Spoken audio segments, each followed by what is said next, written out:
ചിക്കമംഗളൂരിൽ വിനോദസഞ്ചാരത്തിനിടെ മരിച്ച മലയാളി പെൺകുട്ടി ശ്രീനന്ദയുടെ മരണത്തിൽ ദുരൂഹതയുണ്ടെന്ന് കുടുംബം ആരോപിച്ചിരിക്കുന്നു. ശ്രീനന്ദയെ തട്ടിക്കൊണ്ടുപോയി അപകടപ്പെടുത്തിയതായി സംശയിക്കുന്നു. കുട്ടി വീണ സ്ഥലത്ത് നിന്ന് നേരെ എതിർവശത്ത് നിന്നാണ് മൃതദേഹം ലഭിച്ചതെന്നും ഇതിൽ ദുരൂഹതയുണ്ടെന്നും ശ്രീനന്ദയുടെ ബന്ധുക്കൾ ആരോപിച്ചു. ഇപ്പം ഈ കുട്ടിയെ നഷ്ടപ്പെട്ടു എന്ന് നാളെ കാണാതായി എന്ന് പറയുന്നതിന് ശേഷം നമ്മൾ ഓരോ കാര്യങ്ങൾ നോക്കുമ്പോൾ ഈ അവസാനം 5 എരിവിനെടുത്ത ഫോട്ടോയിൽ കുട്ടിയുണ്ട്. കുട്ടി ആ ഫോട്ടോന് പോസ്റ്റ് ചെയ്തില്ലെങ്കിൽ ഇതേപോലെ ഒരു തിട്ടൽ ഇരിക്കുന്നുണ്ട്. പിന്നെ കുട്ടിയുടെ അമ്മ അന്വേഷിച്ച് നടക്കുന്നത് 5:25, 5:30 മുമ്പായിട്ടാണ്. അപ്പോൾ ഈ ബോഡിയെ കിട്ടിയ സമയത്തൊക്കെ ഞാനടക്കം പിന്നെ പെട്ടെന്ന് പറയുന്ന ആൾക്കാർ ഇവരൊക്കെ ഈ ബോഡി കിട്ടിയ ഭാഗത്ത് അവിടെ നിന്നുള്ള വ്യൂ നോക്കിയിട്ട് നിൽക്കുന്നുണ്ടായിരുന്നു. അപ്പോൾ ഇപ്പം ആ ഭാഗത്ത് നിന്ന് ബോഡി കിട്ടി പറയുമ്പോൾ അന്ന് ഏതെങ്കിലും വ്യക്തികൾ അടുത്ത സംഘം ആ കുട്ടിയെ തട്ടിക്കൊണ്ടതിന് ശേഷം അപായപ്പെടുത്തി ഇപ്പം ഇന്നലെ ഒക്കെ ആയിട്ട് ആ ഭാഗത്ത് കൊണ്ടുവന്നിടാനാണ് സാധ്യതയുള്ളത്. നിങ്ങൾ വീണതാണെന്ന് നിങ്ങൾ കരുതുന്നില്ല? ഞങ്ങൾക്ക് അത്രയും പ്രതീക്ഷയില്ല വീണതാണെന്ന്. ആ ഭാഗത്ത് വീഴാൻ ഒരു സാധ്യതയില്ല. ഇവിടുന്ന് തന്നെ മിസ്സായിട്ടില്ല ഈ 2 വഴീൻ്റെ അവിടെ നിന്ന്. അപ്പം അങ്ങനെ ഈ വേറെ ആളുകൾ ഉണ്ടായിരുന്നു, ഒരുപാട് ആളുകൾ ആ സമയത്ത്? അപ്പോൾ ഉണ്ടായിരുന്നു, ഒരു 10-100 ആളൊക്കെ ഉണ്ടാവുമായിരിക്കും. ഞങ്ങൾ തന്നെ 40 പേരുണ്ടല്ലോ ബസ്സിൽ. പിന്നെ അവിടെ കുറേ പേരുണ്ടായിരുന്നു. പിന്നെ 6 മണിക്ക് അവിടെ ക്ലോസ് ചെയ്യും പറഞ്ഞു. അപ്പോൾ ഞങ്ങൾ ഇന്ന് വരാൻ വേണ്ടിയിട്ടെല്ലാം റെഡിയുമാണ്. അപ്പോൾ എല്ലാവരോടും വരാൻ വേണ്ടിയിട്ട് റെഡി ആയിക്കൊണ്ടിരിക്കുക. അപ്പോൾ ഓരോരുത്തർ കയറി വരുന്നുണ്ട്. ഇതിലേക്ക് പോണൊരു വഴിയുണ്ട്, വേറെ കയറി വരുമ്പോൾ മേലെന്നൊരു വഴിയുണ്ട്, ഈ സൈഡിലേക്ക് ലെഫ്റ്റിലേക്ക് ഒരു വഴിയുണ്ട്. അപ്പോൾ ലെഫ്റ്റിലേക്കുള്ള വഴി കൂടെ ആരും അങ്ങനെ നടക്കില്ല അധികം. അവിടെ നിന്ന് അങ്ങോട്ട് പോയാൽ കുറച്ച് ചെറിയൊരു കാടുണ്ട്, പിന്നെ കടലൊക്കെ ബാക്കാണത് ആ ഭാഗത്ത്. അപ്പോൾ അതുവരെയൊക്കെ നായ അതുവരെ ഓടും ചെയ്തു എന്ന് പറഞ്ഞില്ലേ. പിന്നെ കടകൾ ഫുള്ള് മൂടിയിട്ടൊക്കെ ആയിരുന്നു, ഒന്നും തുറന്നിട്ടുണ്ടായിരുന്നില്ല കടകളൊന്നും. നിങ്ങൾ പോകുമ്പോഴൊന്നും കടകളൊന്നും പ്രവർത്തിക്കുന്നില്ല? ഇല്ലല്ലേ, 1-2 കടകൾ തുറന്നിട്ടുണ്ടായിരുന്നു, ബാക്കിയൊക്കെ അടച്ച് കെട്ടി പൂട്ടി വെച്ചിരിക്കുക. This is the first time we are seeing this kind of incident, so we have to see ಏನಿತ್ತು ಅದು ಈ ಪಾಯಿಂಟಲ್ಲಿ ಹೇಳೋಕ್ಕಾಗಲ್ಲ. This is we have to ascertain ಏನಿತ್ತು ಕಾಸ್ ಅಥವಾ ಏನು ಬೇರೆ ಆಕ್ಸಿಡೆಂಟ್ ಆಯಿತು. ಮೋಸ್ಟ್ಲಿ ನೋಡಿದಾಗ either it's a possibility of jump or slip of.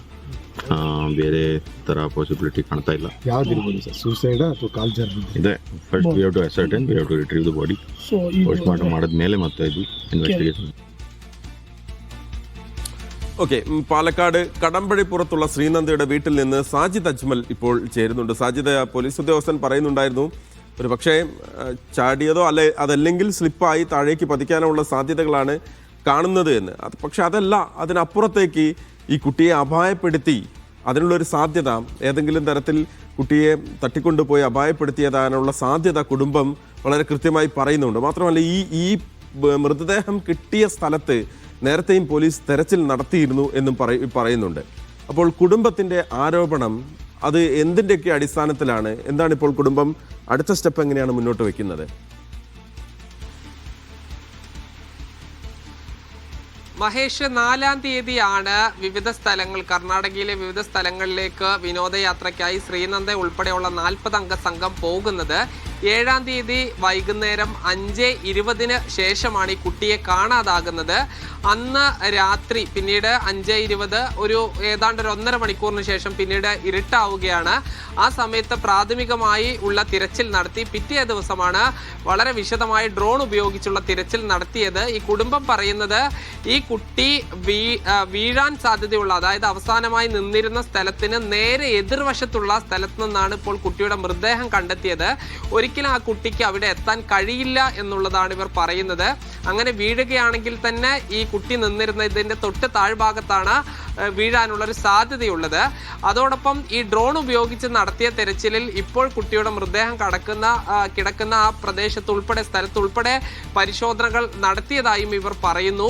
കുട്ടിയെ ആരോ തട്ടിക്കൊണ്ടുപോയി അപായപ്പെടുത്തി എന്നുള്ള ഒരു കാര്യമാണ് ഇവർ പറയുന്നത്. അതിൽ ഇനി എന്തായാലും പോലീസിന്റെ വിശദമായ ഒരു അന്വേഷണം വേണ്ടിവരും. അതോടൊപ്പം തന്നെ ഏറ്റവും നിർണായകമായ കാര്യം ഈ കുട്ടിയുടെ പോസ്റ്റ്മോർട്ടം റിപ്പോർട്ടാണ്. ഈ കുട്ടിയുടെ ശരീരത്തിൽ എന്തെല്ലാം തരത്തിലുള്ള പരിക്കുകളുണ്ട്, ഈ 14 വയസ്സുള്ള പെൺകുട്ടിയാണ്, മറ്റെന്തെങ്കിലും ഈ കുട്ടിക്ക് ഈ ശാരീരികമായി എന്തെങ്കിലും പ്രശ്നങ്ങൾ സംഭവിച്ചിട്ടുണ്ടോ, എന്തെങ്കിലും അപായപ്പെടുത്താൻ ശ്രമിച്ചിട്ടുണ്ടോ, ശരീരത്തിൽ മറ്റെന്തെങ്കിലും മുറിവുകളുണ്ടോ എന്നതെല്ലാം തന്നെ അറിയണമെങ്കിൽ പോസ്റ്റ്മോർട്ടം വേണം. ഇപ്പോൾ ഏറ്റവും വലിയ ഒരു പ്രതിസന്ധി, ഈ NDRF സംഘം അവിടെ എത്തിയിട്ടുണ്ട്. പക്ഷേ ഈ കുട്ടിയാണ് എന്ന് പൂർണ്ണമായി ഈ അടുത്തെത്തി ഈ ബന്ധുക്കൾ ബന്ധുക്കൾ തിരിച്ചറിയണം. ഈ ഡ്രോൺ ഉപയോഗിച്ച് ഈ കുട്ടിയുടെ വലിയച്ഛനും മറ്റും നമ്മോട് ഈ നേരിട്ട് തന്നെ ഈ കുട്ടിയാണ് എന്ന് സ്ഥിരീകരിക്കുന്നുണ്ട്.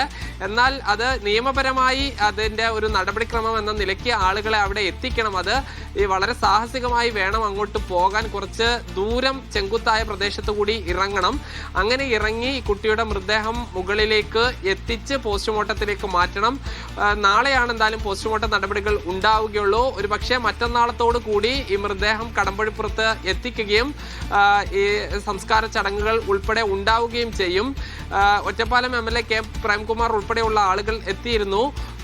AICC ജനറൽ സെക്രട്ടറി കൂടിയായ KC വേണുഗോപാലും VK ശ്രീകണ്ഠൻ MP-യും ഈ കർണാടക ആഭ്യന്തരമന്ത്രിയുമായി മുഖ്യമന്ത്രിയുമായി കാര്യങ്ങൾ സംസാരിച്ചിട്ടുണ്ട് എന്നാണ് അറിയാൻ കഴിയുന്നത്.